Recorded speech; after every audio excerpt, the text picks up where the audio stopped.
Hello for the third week of Easter, dealing with just the gospel, Luke 24:13 to 35.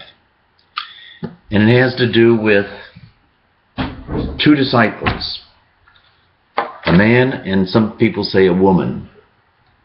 And I believe that this man, this woman, are like you and myself.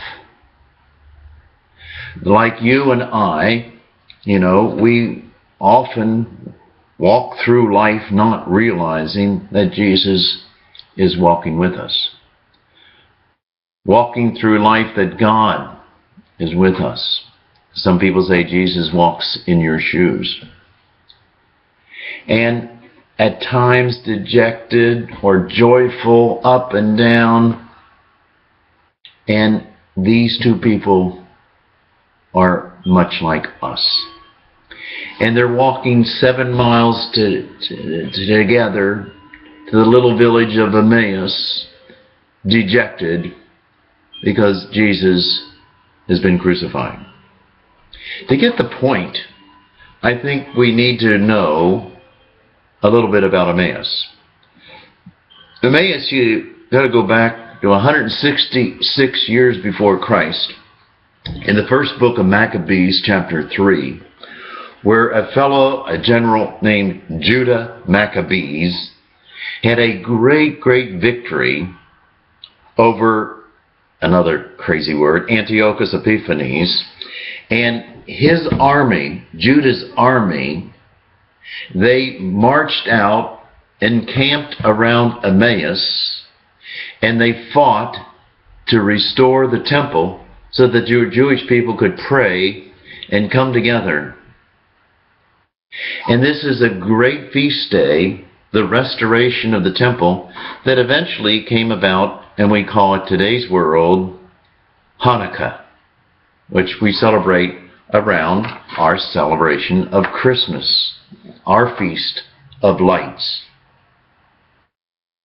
And that general banked on God to help him. Judah says this in chapter 4. Let us cry out to heaven to see whether God will favor us and remember us, his covenant with our ancestors, and crush this army. Then all the Gentiles will know that there is one who redeems and saves Israel. And so it was. And so what happened? They were redeemed.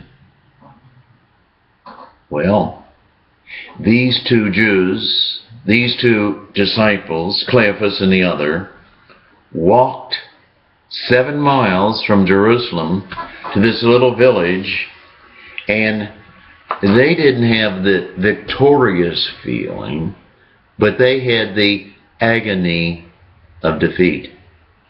They had hoped and were on high that Jesus was going to be the Messiah, the Redeemer, the Savior.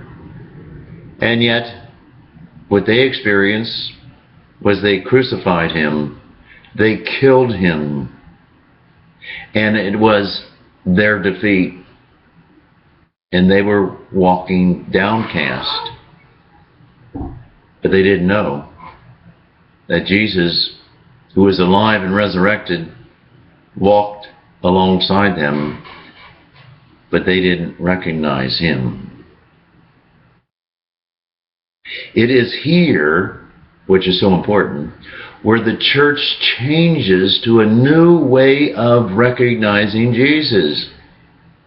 It is here where there's a radical witness of Jesus, where Jesus makes himself known to not just a few, but to many, of who he is and how he works now and how he appears now and how he is present now.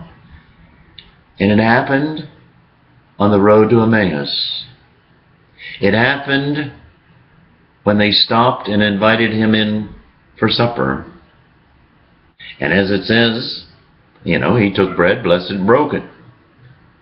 And they recognized him and the blessing of the bread. And then he disappeared. Well, When they reflected upon this, these people in this small little group says it in today's gospel, were not our hearts burning within us while Jesus spoke to us on the way, when he opened the scriptures to us?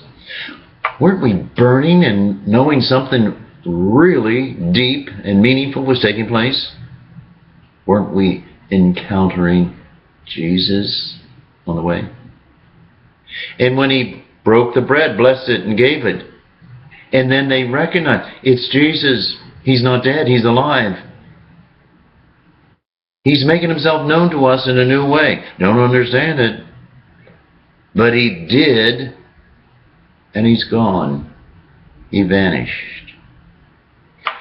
You and I are like those two disciples, that we listen to the scriptures and we contact Jesus. He's present. It says another thing, where two or three are gathered, he's present. And he says it in our sacramental system or the Eucharist. We take bread, bless it, give it. Were not our hearts burning when he talked to us? We recognized him in the breaking and the blessing and the giving of the bread. It's no different. From that time on, that's how they recognized Christ. Mary didn't recognize him in the garden. She thought he was the gardener. She recognized him in his word. You know, in other accounts, strange way of recognizing Christ. Just like those disciples. Do you recognize Christ? In his words? In his actions? I hope you do, because that's the new way that's going to be around into the second coming. So maybe we better take advantage of the new way. We have no great disadvantage over these two disciples. They are like us. We recognize Christ the way they did. Have a good day.